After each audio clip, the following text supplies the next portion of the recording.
బంగ్లాదేశ్ అంటుంది భరతమాత నీ దగ్గర ఉన్న 7 చెల్లెల్ని మేము లాగేసుకుంటాము అంటుంది. అరే మీ 21 మంది అన్నయ్యలు చూస్తూ ఊరుకుంటామరా, మేము గాజులు తొడుక్కొని ఉన్నామరా, నాకు తెలియకడుగుతాం. ఓకలో ఏకంతా ఈ పేద దేశం మా చెల్లెల్ని లాగేసుకుంటామంటే అన్నయ్యలు 21 రాష్ట్రాలు ఉన్నాం, మాలో మేము ఎన్ని కొట్టుకొని దొబ్బించుకుని ఎండాదాడే మా జోలికి వస్తే వదలు. ఓకే, బంగ్లాదేశ్తో యుద్ధం భారతదేశానికి ఎంత ఇంపార్టెంట్ అంటే ఒకవేళ జరగాలని నేను కోరుకుంటున్నాను. ఎందుకంటే జియో పాలిటిక్స్లో మన ఇండియా ఈ 21 రాష్ట్రాలకి మన చెల్లెళ్ళైన ఈ 7 సిస్టర్స్ని, ఏది మన అరుణాచల్ ప్రదేశ్, త్రిపుర, అస్సాం, ఈ కార్నర్స్ ఉంటాయి కదా, ఈ ప్లేసెస్కి వెళ్ళడానికి చికెన్ స్నెక్ అని చిన్న కోణం ఉంటుంది. మేము వెళ్ళిన ఆల్ ఇండియా ట్రిప్లో చిన్నదే ఉంటుంది.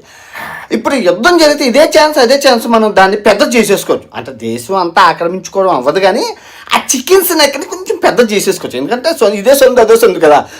అంటే వీళ్ళు ఏంటంటే కొత్త ప్రభుత్వం, నిన్న ఒక హిందువుని ఒక హిందూ అబ్బాయిని కాల్చి చంపిస్తారు, రెచ్చగొడుతున్నారు.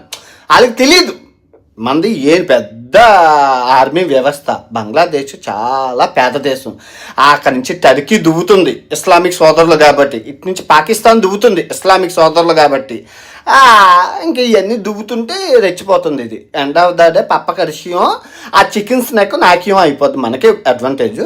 సో దీన్ని పట్టించుకోవాల్సిన అవసరం లేదు. పిచ్చుక మీద బ్రహ్మాస్త్రం ఎప్పుడు ఇండియా మనం వేయం. గుర్తుపెట్టుకోండి, ఇండియా ఎప్పుడు యుద్ధానికి కాలు దువ్వదు.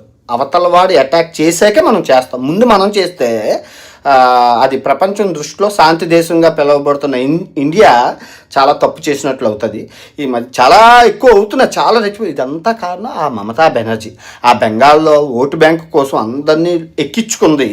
ఎప్పుడైతే ఈ బీజేపీ ప్రభుత్వం అందరినీ బయటకు పంపించేసిందో ఇంకా అక్కడ ఆ దేశంలో ఇదంతా స్టార్ట్ అయింది. అక్కడ మొదలైంది కదా, ఇక్కడ ఎండ్ అయింది.